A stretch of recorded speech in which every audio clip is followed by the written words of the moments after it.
The Brown family has officially declared war, and this time, it is not playing out in living rooms or during awkward couch interviews. This battle is happening in courtrooms with lawyers, legal documents, and accusations that could shatter whatever remains of the sister wives' legacy forever. Meri and Janelle Brown have done what fans never thought they would see. They have lawyered up against Kody and Robyn Brown. After years of being sidelined, manipulated, and financially vulnerable, both women decided enough was enough. They hired attorneys to fight for their fair share of the family assets, and according to sources close to the situation, the allegations flying around are nothing short of explosive. We are talking about claims of shady behavior, whispers of manipulated documents, accusations that signatures on critical property agreements might not be what they appear to be. The Coyote Pass property, once meant to symbolize the family's unity, has become ground zero for one of the messiest legal disputes in reality television history. For over a decade, viewers watched Kody preach about family loyalty and plural marriage principles. They saw him promise his wives they would grow old together on that Arizona land. Each wife was supposed to have her own home.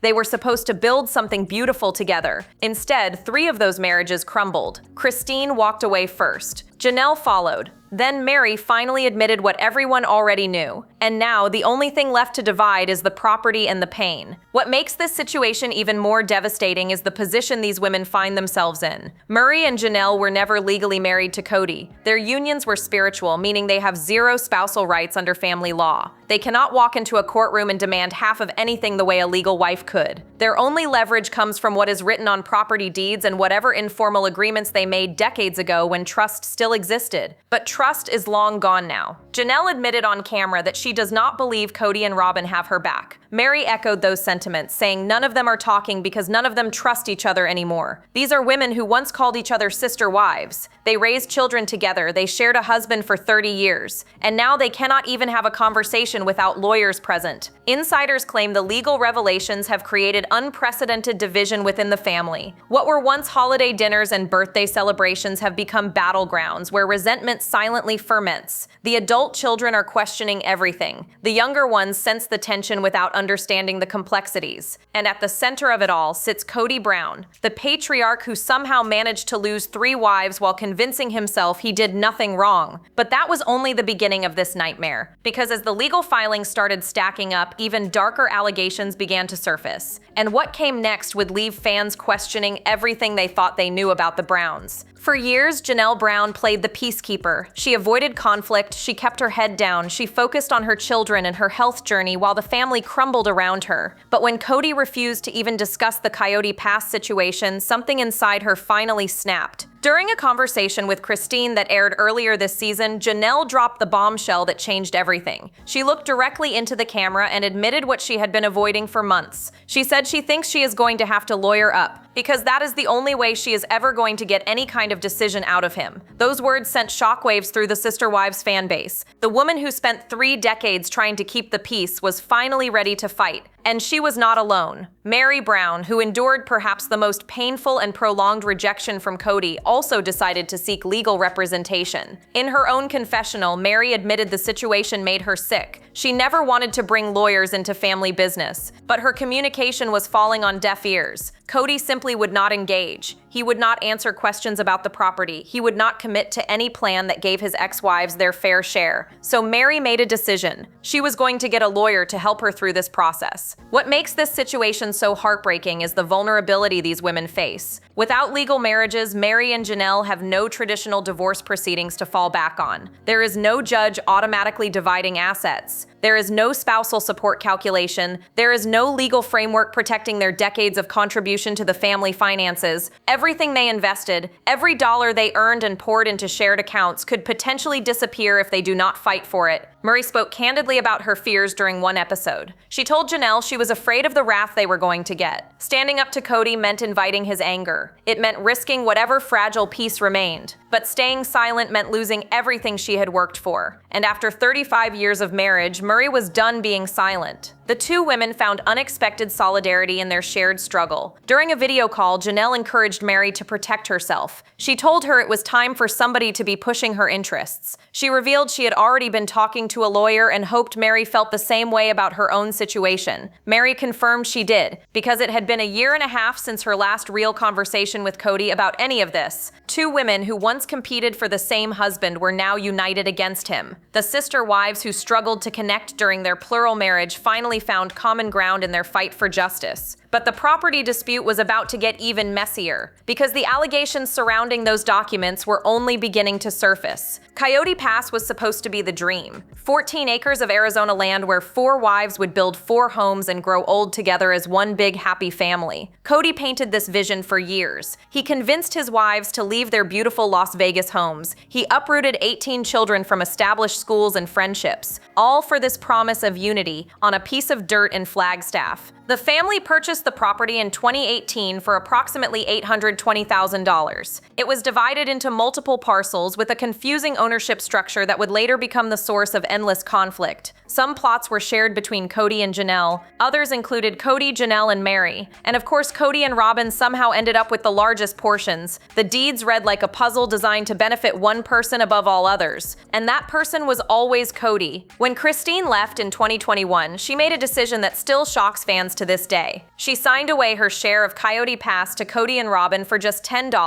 $10 for years of investment, $10 for all those dreams of building a home where her children could visit. Christine wanted out so badly that she was willing to walk away with almost nothing just to escape. And escape she did, straight into a new life with David Woolley and a fresh start in Utah. But Meri and Janelle refused to follow that path. They stayed on the deeds. They kept their stakes in the property, and that decision put them directly in the crosshairs of Kody's frustration. Things got even uglier when accusations started flying about behind-the-scenes dealings. Kody reportedly told people that Janelle tried to sell the property behind Meri's back. He painted her as greedy and impatient. He suggested she wanted to cut Meri out of the deal entirely, but fans who watched the footage saw a different story. They saw editing tricks and narrative manipulation. They saw Kody trying to pit his ex-wives against each other one more time. Janelle fired back with receipts. In a Facebook video, she responded directly to Kody's claims that he was doing all the work to clean up and sell the property. She revealed she had offered to pay for people to help with cleanup. She offered to have her lawyer draw up paperwork so everyone could just sign and move forward. But nothing happened. Kody dragged his feet while pointing fingers at everyone else. The property sat there for years. Weeds grew, dreams died, and the only thing that multiplied was the resentment between former family members who once promised to love each other forever. Meanwhile, Kody and Robyn purchased a $2.1 million mansion in Arizona. Funny how money appears when it benefits the right people. And speaking of money,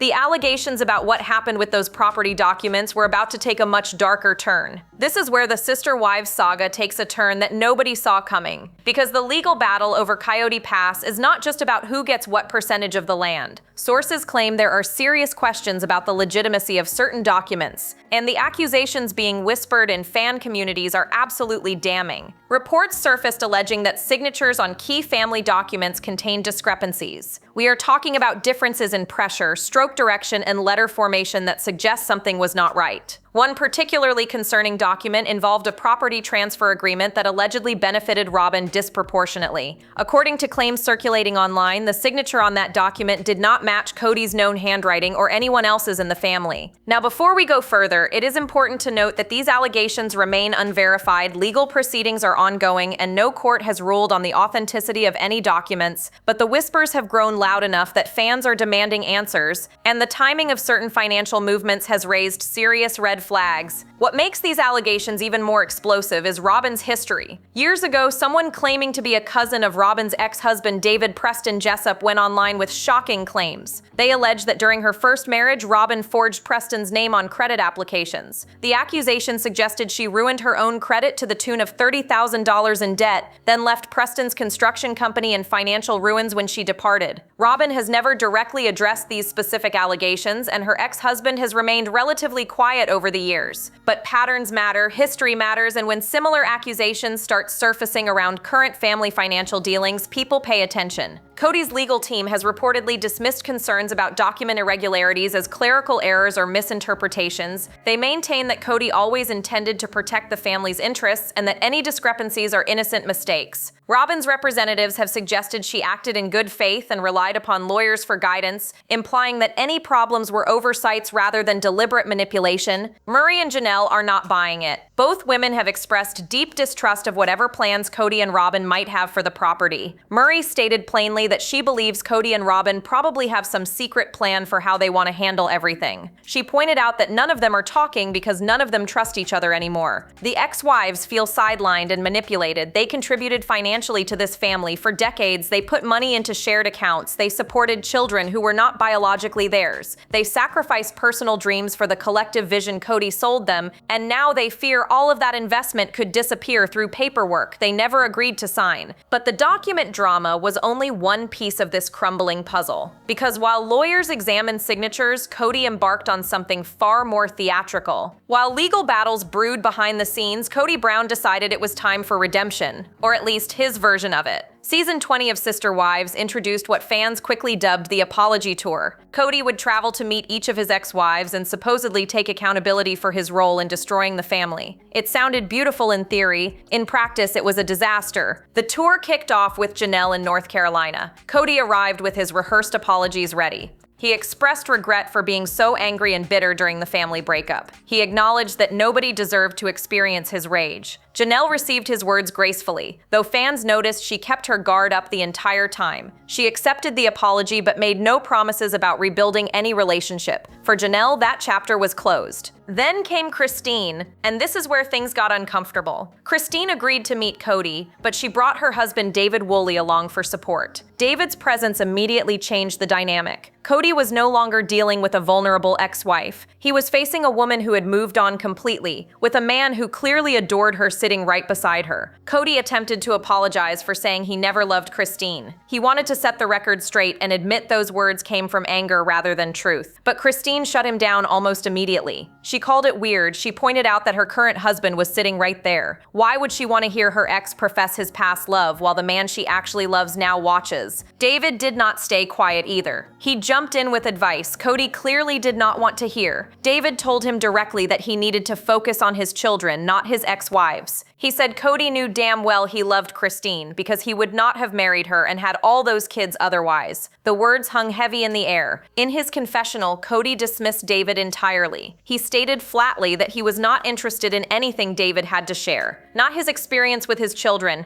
not his advice, nothing. The arrogance was staggering. Here was a man whose stepchildren actually like him, offering guidance to a man whose biological children want nothing to do with him. And Kody could not even pretend to listen. Fans immediately called out the hypocrisy. They flooded social media with observations about Kody's condescending attitude. They noted how he spoke to David like he was beneath him, using that infamous phrase that made everyone cringe. Do you understand that? The words dripped with superiority from a man who had nothing left to feel superior about. But the most explosive stop on this apology tour was still coming. Meri Brown waited in Utah with decades of pain and zero patience left, and what happened when Kody finally sat down with his first wife would leave viewers speechless. The final stop on Kody's apology tour was always going to be the most volatile. Meri Brown was his first wife. They spent 35 years together. She endured more rejection and humiliation than any of the other wives. And when Kody finally sat down with her in Cedar City, Utah, she made one thing crystal clear. She was done being silenced. In an exclusive preview released by People magazine ahead of the December 28th episode, the tension was immediately palpable. Kody opened with what he probably thought was a reasonable statement. He told Meri he wanted her, more than anything, to just be able to move on. Meri responded quickly. She said she had moved on. She was doing fine, but Kody could not leave it there. Instead of accepting her words, Kody pivoted to attack. He brought up Meri's friends, suggesting that the way they talked about him proved she had not really moved on at all. It was a calculated jab, and it backfired spectacularly. Meri's hand shot up immediately. She cut him off mid-sentence with words that will go down in Sister Wives history. You can stop right there. The command was firm. Unapologetic, powerful. This was not the Meri who spent years begging for scraps of attention. This was a woman who had found her voice and refused to let anyone take it away again. Kody tried to redirect. He claimed he did not want to fight. He said he was just there to apologize, not argue. But Meri was not having it. She told him directly not to bring up her friends and what they say, because she had something to tell him, and he was going to listen. Then came the line that shook viewers to their core. Meri looked at Kody and declared she was going to tell him something important. "You are not going to shut me down anymore." Those 8 words carried 35 years of suppressed frustration, 35 years of being dismissed, 35 years of watching Robyn receive everything while she got nothing. It was a declaration of independence delivered straight to the face of her oppressor. In her confessional, Meri made her boundaries even clearer. She stated that if the conversation got any worse than it already was, she would walk away. She was not going to continue engaging with someone who came to apologize but immediately went on the attack. She had already set firm limits before arriving. Any attacks on her or her best friends would be met with resistance. Kody later admitted in his own confessional that he messed up. He acknowledged that his first mistake was suggesting Meri did anything wrong. He said he did not need to win arguments or seek validation, yet he kept triggering conflict anyway. He told himself to stay on point and just apologize again. But the damage was already done. And while Meri stood her ground, another bombshell was about to drop involving the woman sitting comfortably in that $2 million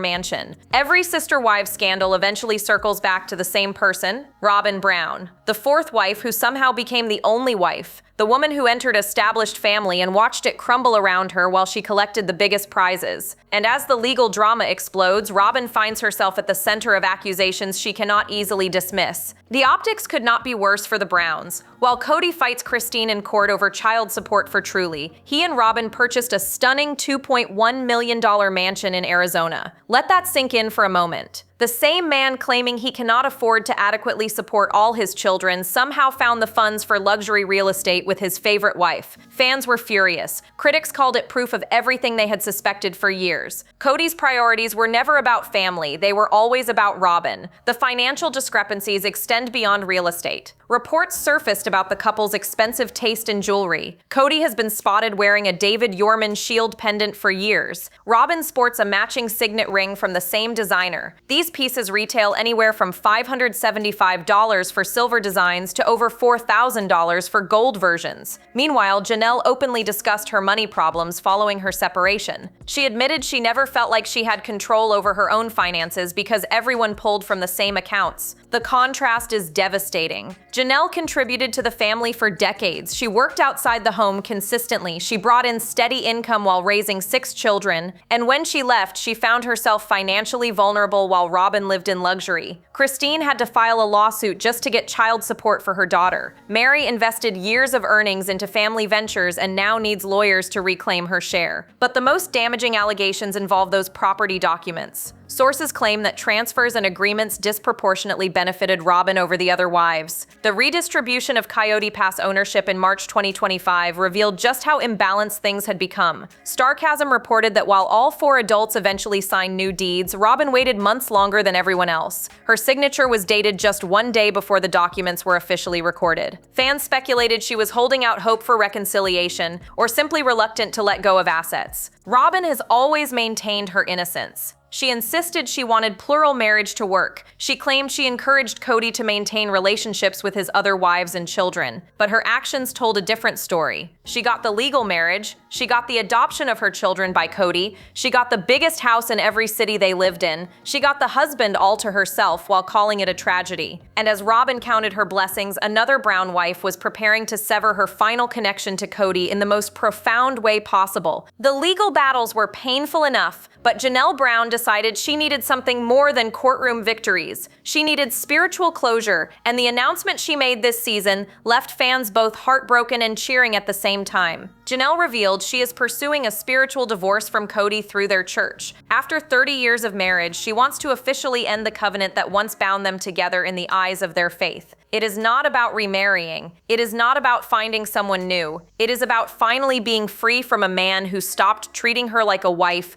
long before she ever walked away. In a preview for the December 28th episode, Janelle sat down with her daughter Maddie to explain her decision. She told Maddie she needed to travel to Salt Lake City to meet with church leadership about obtaining a release from her spiritual marriage. The words hung heavy between mother and daughter. This was not a simple legal filing. This was dismantling a sacred promise made before God. Maddie's reaction was complicated. In her confessional, she admitted her initial response was shock and confusion. She questioned why her mother would reconnect with church leadership after already leaving the marriage. Maddie has been vocal about her feelings toward plural marriage, calling it pretty toxic overall. She worried about her mother reopening old wounds. But Janelle explained her reasoning with clarity that only comes from deep reflection. She acknowledged she was no longer part of the faith. She had stepped away from the church years ago, but the spiritual marriage was real to her. It was as binding as any legal ceremony. She honored that covenant for 3 decades, and now she wanted all ties officially broken. Janelle also shared that Kody's attitude toward her decision was dismissive at best. She revealed that when she told him about pursuing the spiritual divorce,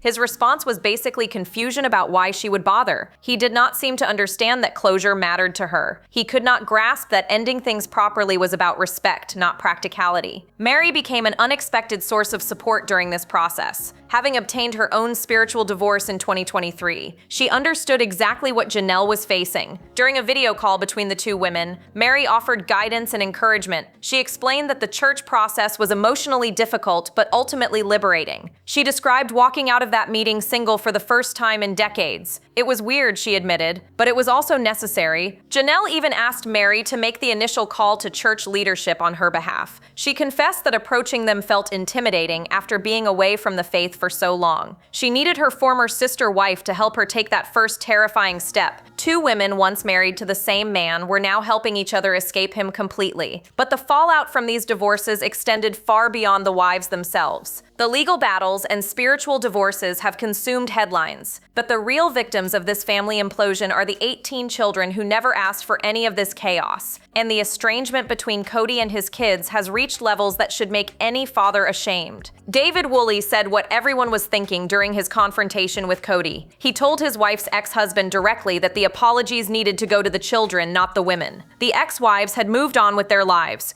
Christine was happily remarried. Janelle was building her dream property. Meri was running her bed and breakfast. But the kids were still hurting. They were the ones who needed their father to show up. David spoke from experience. He admitted he had been stubborn with his own children in the past. He butted heads with them. He made mistakes, but he fixed those relationships because that is what good fathers do. He sees Kody's children regularly now. He watches them carry pain that their biological father caused, and he could not stay silent about it any longer. Kody's response was predictably dismissive. He stated flatly that he was not interested in anything David had to share. Not his experience, not his advice, nothing. The arrogance was breathtaking. A stepfather who successfully maintains relationships with kids that are not biologically his was offering wisdom to a man who has lost nearly all of his own children, and Kody could not even pretend to care. The estrangement numbers are staggering. Reports suggest that 13 of Kody's 18 children want little or nothing to do with him. Maddie refuses to let him see her children because she considers his presence harmful to them. Gabe and Garrison made their feelings clear during previous seasons.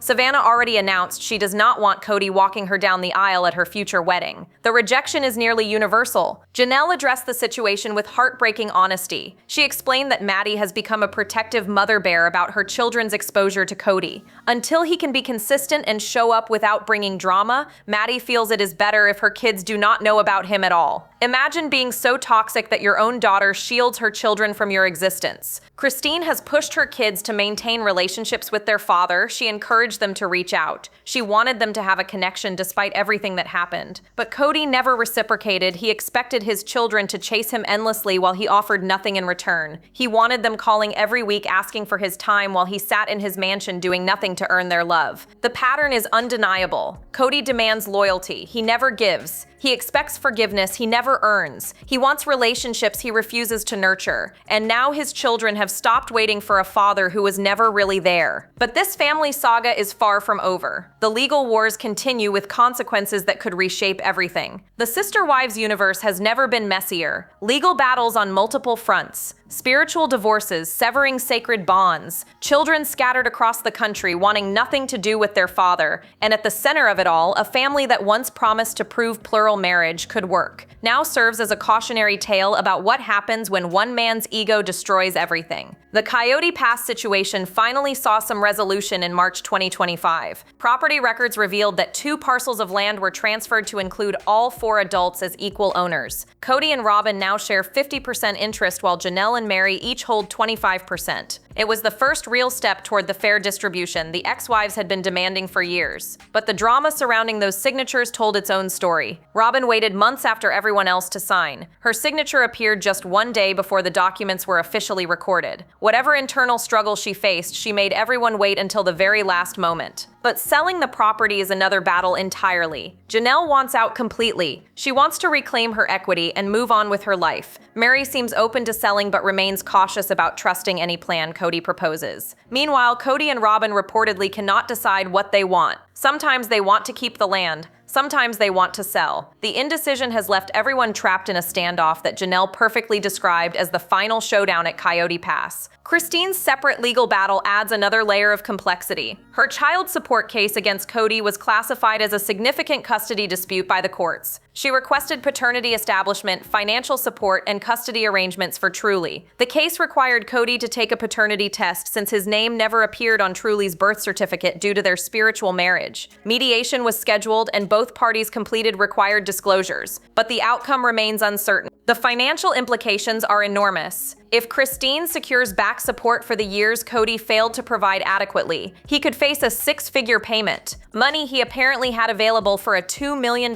mansion but not for his own daughter. The hypocrisy writes itself. Fans continue debating the show's future. Many want Sister Wives to end entirely or transform into a spin-off featuring just the original 3 wives without Kody and Robyn. Viewers describe Kody and Robyn's content as dull, staged, and scripted. The consensus is clear. The interesting story is not the couple who won. It is the women who escaped and rebuilt their lives from the ashes. 20 seasons of Sister Wives brought us here, to courtrooms and lawyers, to spiritual divorces and estranged children, to a patriarch who lost everything and still cannot admit he was wrong. So what do you think happens next? Will Kody ever truly take accountability, or is this just another performance for the cameras? Drop your thoughts below, like, subscribe, and stay tuned. The next video is waiting, and you will not want to miss what is coming next.